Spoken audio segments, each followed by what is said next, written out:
साल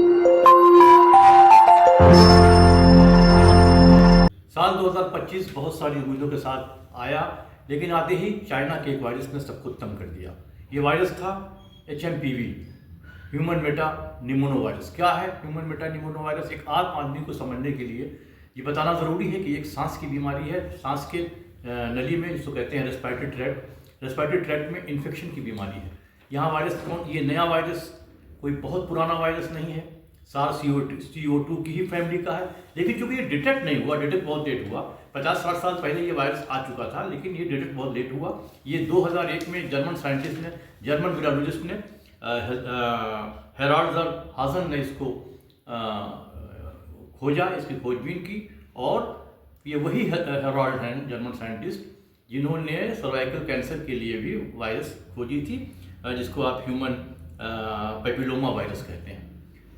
तो अब इसके सिम्टम्स क्या हैं, इसकी परेशानी क्या है? अभी चाइना में इस वायरस को लेके एक दहशत सी है। हालांकि चाइना मीडिया बहुत सी न्यूज़ फिल्टर कर रहा है, और चाइना इस मामले में बहुत मशहूर भी है कि उनके यहाँ की खबरें आप तक ठीक से नहीं पहुँच पाती हैं। लेकिन अभी 4-5 दिनों में जो भारत में कर्नाटका, गुजरात, महाराष्ट्र और अब आज शायद चेन्नई में भी ये जो 5-6 केसेस पाए गए हैं, इसमें सबसे हैरत की बात यह है कि इस सारे 5 केसेस में कहीं से भी ऐसी सूचना या न्यूज़ नहीं मिली है कि यहाँ के लोगों ने चीन का सफ़र किया हो या चीन से कोई यहाँ आया हो।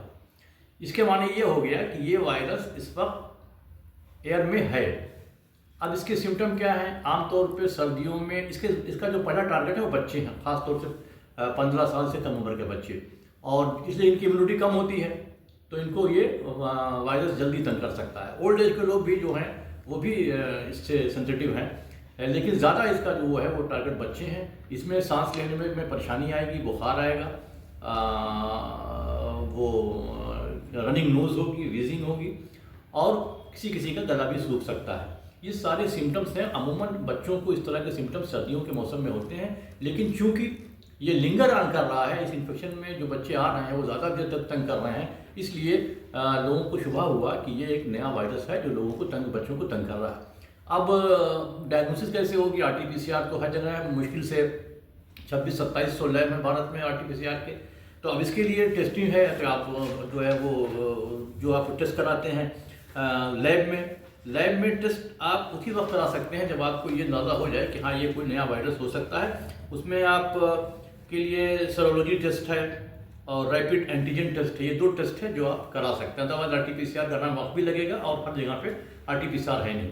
अब इसमें एहतियात क्या करनी? एहतियात ये करनी है कि जैसे आप कोविड में एहतियात करते थे कि आपको ऐसे बच्चों को, इस तरह के बच्चों को या इस तरह उनको जो है उनकी हाइजीन का बहुत ख्याल रखना, उनकी सफाई का बहुत ख्याल रखना है, हाथों को साफ रखना है, और जो बच्चे बड़े हैं जो मास्क लगा सकते हैं उनको मास्क लगाना है। और ये बीमारी घर में अगर कोई इससे इन्फेक्टेड है तो दूसरों को भी हो सकती है, इसलिए एक फासला भी रखना है। दूसरे ये है कि कोई घबराने की या परेशानी की बात नहीं है, इसलिए कि फटल नहीं है, इससे कोई नुकसान नहीं हो रहा है, कोविड की तरह इसमें जो है मिसहैपनिंग नहीं हो रही है। लिहाजा समझने की बात यह है कि नए वायरस से कोई किसी तरह किसी पैनिक की, घबराहट की, बेचैनी की ज़रूरत नहीं है।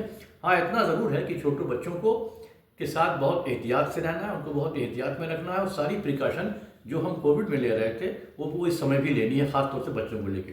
बड़ों की बात जो है, जो ओल्डर लोग हैं, जो बहुत सारी बीमारियों में लिप्त हैं, हमारी जो ओल्डर कम्युनिटी है, उनको भी बहुत सारी एहतियात करनी है। और कुल मिला जुला कर HMPV ह्यूमन मेटा निमोनो वायरस से कोई घबराने या ख़तरे की बात नहीं है। मिनिस्ट्री ऑफ हेल्थ ने भी बाकायदा अपना स्टेटमेंट जारी किया है, और ये जो दिल्ली और कर्नाटका और महाराष्ट्र की गवर्नमेंट ने बाकायदा एडवाइजरी जारी की है कि लोग एकदम घबराएं नहीं, पैनिक ना करें, बस अपने सेहत का ख्याल रखें और हाइजीन का और सफाई का ख्याल रखें। मैं शोर रहमान, इत्तला न्यूज़, हैदराबाद।